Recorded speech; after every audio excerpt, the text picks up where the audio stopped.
Icukuthwane zakwa SAA ebeyigibele ibhanoyi lokuqala elisuka eGoli liza eThekuni emva kweminyaka emibili zamukele ngenhlokobo Lomzila ongowesibili emzileni yangaphakathi ukuvulwa isithuthi somphakathi kabusha.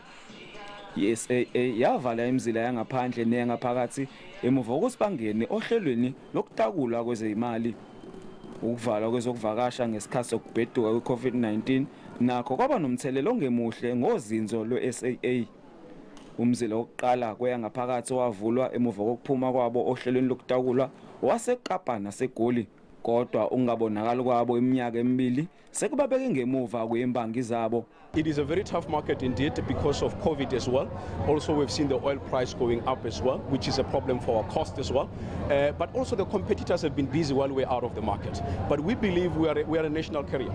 We believe that we are the airline that can take you out of Durban, can get you to Johannesburg, can get you to Lagos, can get you to Ghana, because we've got the access to international routes.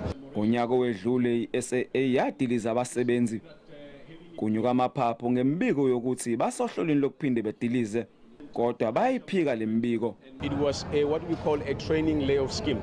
This was employees that were placed into a scheme that will assist with the training and not just to retrench them. And this was supposed to be funded so that we can then be able to make those employees access training.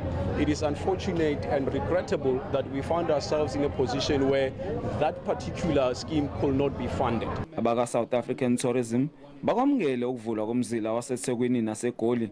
The brand value of South African Airways, just the brand, was 2.5 billion rands. Okay, that is a lot of goodwill, that we have in the brand.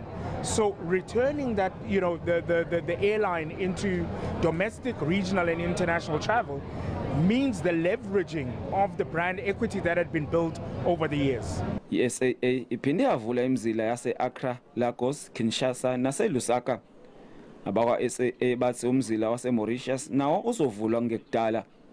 Bongani Gema, Indaba SABC eThekwini.